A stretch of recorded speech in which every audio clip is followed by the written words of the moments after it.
Chapter 22. About the only fashion nod Terry gave to the mainstream profession of archaeologists was the wearing of traditional cargo pants instead of Levi's. She didn't have to be shielded from the sun down in the basement, so the typical wide-brimmed hat wasn't needed.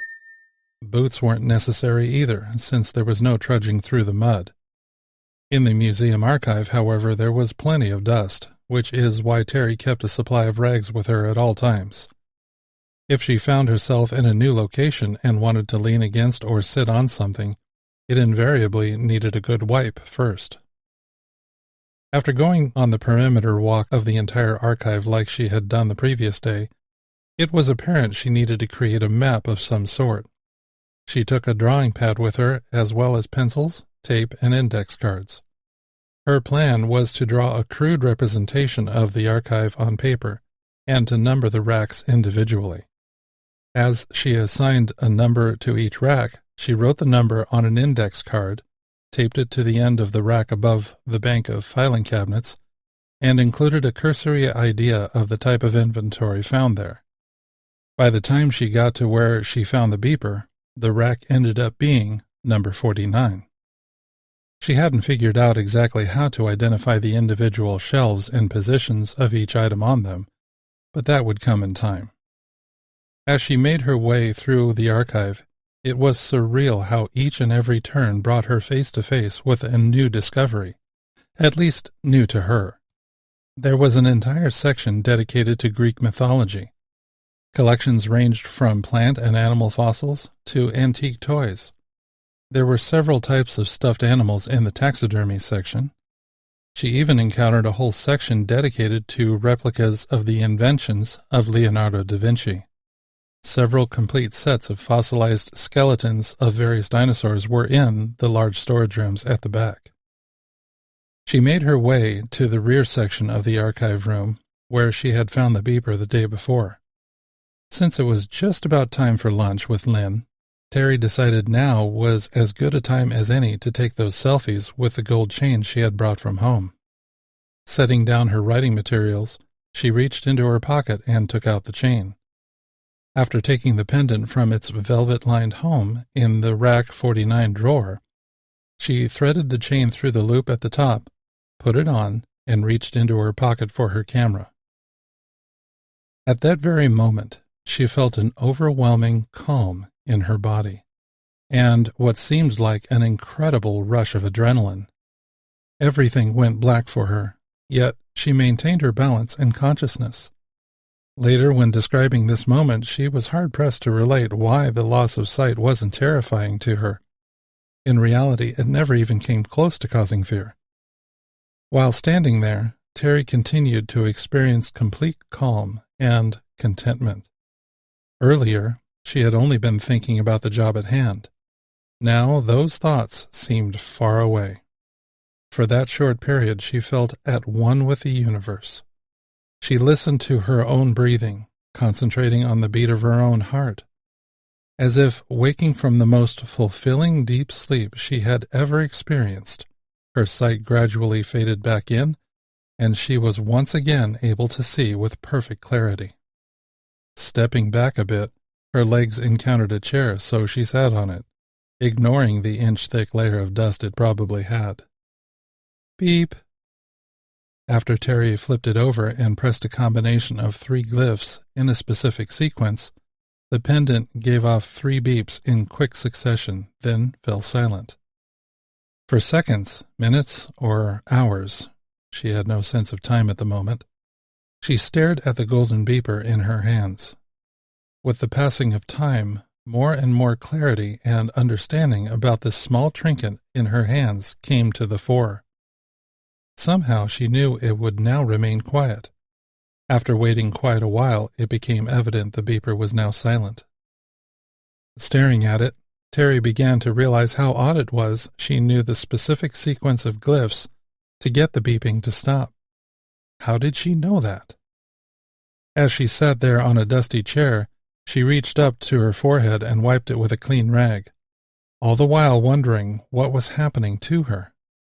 First the rush, then the blindness, the clarity of thought, the return of her sight, and now the miraculous knowledge of how to turn off the incessant beeping. She looked down at the beeper's shiny front surface, then turned the artifact over to look at the back.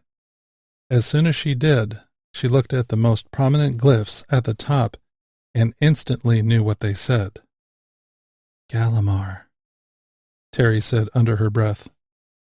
"Whoa," she said to no one in particular. "How did I know that?" The fog of illiteracy had inexplicably been lifted, and suddenly she was in possession of a complete understanding of the glyphs on the artifact. Terry proceeded to read what was immediately below the main inscription at the top. "Welcome, child, to the most amazing and significant day of your life. As you stand on the crest of your age of enlightenment, it is with profound happiness that you are presented with this amulet of understanding. Use it to unlock a universe of knowledge and insight about all that has gone before, and to show you how wonderful your life will be. When you are ready to start your voyage of learning, enter the name you have chosen for yourself on the pad. End it with the word ready. Choose carefully. This name will stay with you for the rest of your life. You will then be shown what to do next. With the greatest of love and respect, the Grand Council of New Galimar." The old Terry would normally have uttered a few colorful metaphors, but that seemed like such a waste of breath. If she wanted to express herself, she now had complete command of the English language, and could pick out the perfect word to satisfy any linguistic need. At the same time, there now coexisted in her a newfound understanding at once overwhelming and energizing. There was an awakening in her soul, inciting her to ever greater planes of mental acuity and perception. She knew no event would ever miss her notice. All her senses were keen, and the awareness she now experienced was, in a word, intoxicating. After transliterating Terry and the word ready into this new language, she immediately turned the pendant over and used her finger to draw the characters onto the shiny side of the amulet. If she thought the events of the previous few minutes were amazing, the next thing that happened was simply beyond description. In an instant, Terry experienced what she later could only describe as transcending to a different plane of existence. She knew her body was still in the archive, but at the same time all her senses were somehow commandeered. Her vision cleared, and she was being taken on a journey of some sort. Some might describe it as flying through space. Others would say it was a light show of sorts with light streaking by. Whatever it was beautiful. All colors of the rainbow flew past, as if each was a comet hurtling through space, and she was an interplanetary traveler. It was quite hypnotizing to watch, and when it came to an end, there was a part of Terry which felt a loss, though it would prove to be short-lived. The vision of traveling was replaced with the materialization of a scene in nature. In addition to being inspired by all she was now seeing, she could feel, smell, and hear so many things. It took her a good amount of time to wrap her head around all of the stimulation. Looking down, she appeared to be standing in a field of grass. For some reason, she was barefoot, moving her toes back and forth in the blades of grass, and wearing what looked like a white covering artfully wrapped around her body. Her skin was pale, but still exuded health and vitality. Turning her hands from one side to another, she perceived the minor lines and wrinkles of age were completely gone. She saw the ripple of muscles sheathed in velvety, youthful skin. The grass she was standing in was part of a large field of trees, plants, and shrubs, all seemingly placed in perfect symmetry. This park-like setting was immediately calming and inspired more exploration. Terry looked all around and saw majestic mountain cliffs rising above the valley she was standing in. Each granite cliff stood in guardianship over the unspoiled and untouched magnificence surrounding every one of her senses. Just when she thought the scene before her couldn't possibly be any more magnificent, her eyes gradually rose skyward where she saw celestial bodies hanging in what seemed to be a morning sky. Terry looked up at 3 different colored moons, each of them far nearer to her than the moon of Earth was to Earth. They appeared cradled in a set of bands encircling this planet, much like what it might look like from the surface of Saturn. The entire scene was as amazing as it was beautiful. A soft breeze came from the right, carrying floral aromas she had never before enjoyed. Even so, her mind instantly recognized what she was sensing, and images of the unfamiliar flora responsible for the aromas came to mind. The bouquet was entrancing and sensual. As she walked in the direction of the breeze, she crossed a small pool of water. Floating on top were iridescent plants similar to water lilies, each with a blooming flower at its center. Gazing into the pool, Terry was mildly startled to see a face not her own staring back. The face human, but not. Terry's, but not. She couldn't quite see the differences in the dark water, but they were definite. As she looked far and wide, a tall and slender wraith formed in the distance, seemingly walking, seemingly floating toward Terry. At first the form was out of focus, gradually taking shape more and more until it finally came into crisp focus. In front of her was a beautiful woman dressed in the most attractive, flowing gown she had ever seen. The relaxed and comfortable clothing was obviously as light as it was free. Flowing down her body from the shoulders, it moved easily with the breeze, adding to the splendor of this amazing being. She was rather tall, but not imposing, perfectly proportioned, and stunningly beautiful. Her hair gently flowed over her shoulder, and, as she came closer, Terry could see her captivating eyes. They were beautiful in their own right, but the pupils were completely black. No color whatsoever, just deep pools of ebony that somehow spoke to the gentle position of power, understanding, and balance. Somehow you could easily tell this person was at once in possession of the wisdom of the ancient, and yet the exuberance of the young. You could tell that youth was never wasted on the young in this paradise. This being was both young, agile, free, and intelligent. Terry was breathless in the presence of seeming perfection. She gazed deeply into the eyes of this vision, even while she herself was being examined. With a slow blink of those magnificent pools of sight, and with a loving and almost motherly lilt to her voice, she spoke. "Welcome to the Age of Enlightenment, my young one. My name is Corlin, and I will guide you as you take these first steps toward becoming an adult. You may ask anything you wish, and I will answer to your satisfaction." "You can see me?" Terry asked tentatively. Corlin smiled. "Yes, Terry, I can see you quite well." "How did you know my name?" "Because you entered your name on the amulet." Now realizing this entire vision was some manifestation of the artifact she had put on in the archive, Terry started putting 2 and 2 together. There was an enormous amount she didn't comprehend, but at least she understood what had brought her here. "Okay, that makes sense," conceded Terry. "Where am I?" "This is your home planet of Galimar."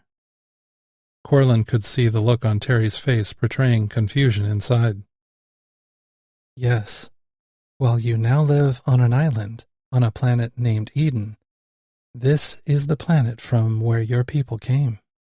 Over 6,000 years ago, your forefathers traveled to Eden and established a colony where they could live." "My forefathers?" "Indeed. Over 6,000 Eden years ago, your parents and their parents before them came to this planet, from their home of Galimar. Corlin looked up and around.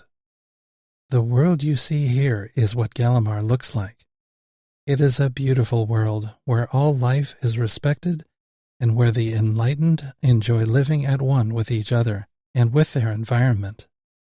Your forefathers came to Eden to explore and to live. That is why you are here now. The island where you live is the very ship in which your forefathers came to Eden.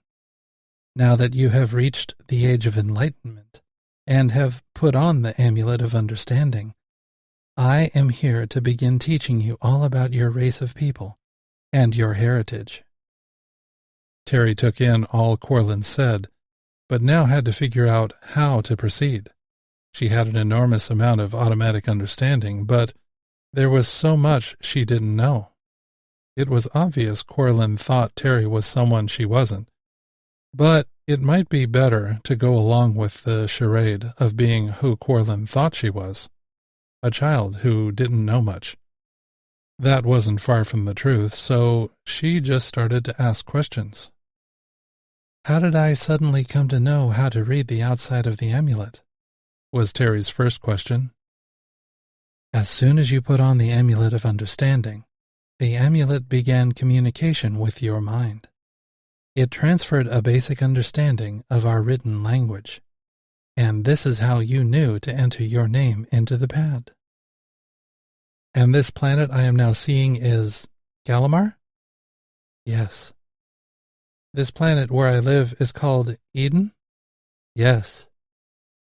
Is it known by any other names? Yes. There is a major indigenous life form on this planet. When your forefathers first arrived, these life forms were quite barbaric, so your forefathers wisely decided to isolate themselves. Before they did so, they learned these life forms call themselves human, and they refer to this planet as Earth. Okay, here was a connection to something she knew. But could it be true? Were there not only otherworldly beings, but ones who lived here on Earth? Putting on her archaeologist hat, Terry thought for a moment and realized she needed to know as much as possible about this obviously amazing civilization. She had to learn, but decided to do so secretly.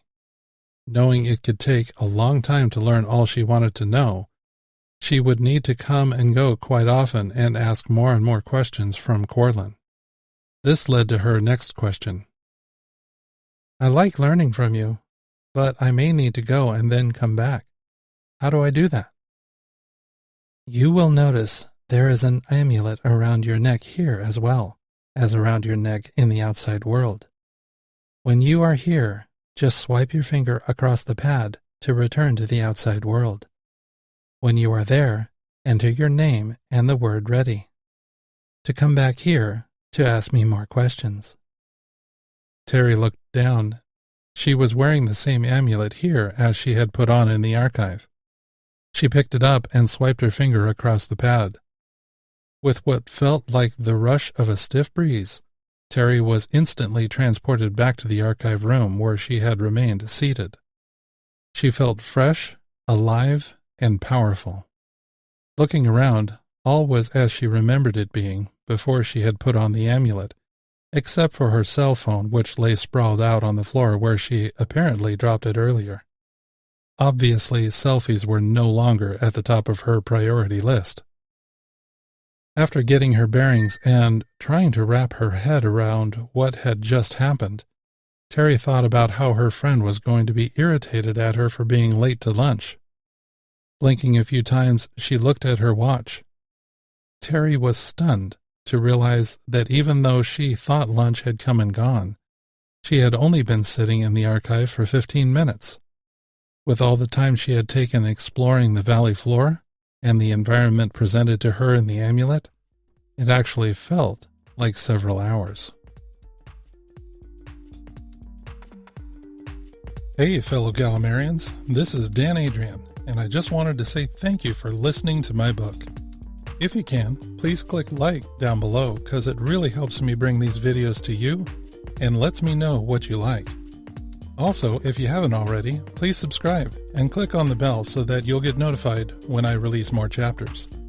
If you have any questions about this or any other of my books, or if you want to know more about what it takes to write a novel like this one, please make sure you leave your question in the comments below. Thanks again. I'll see you soon.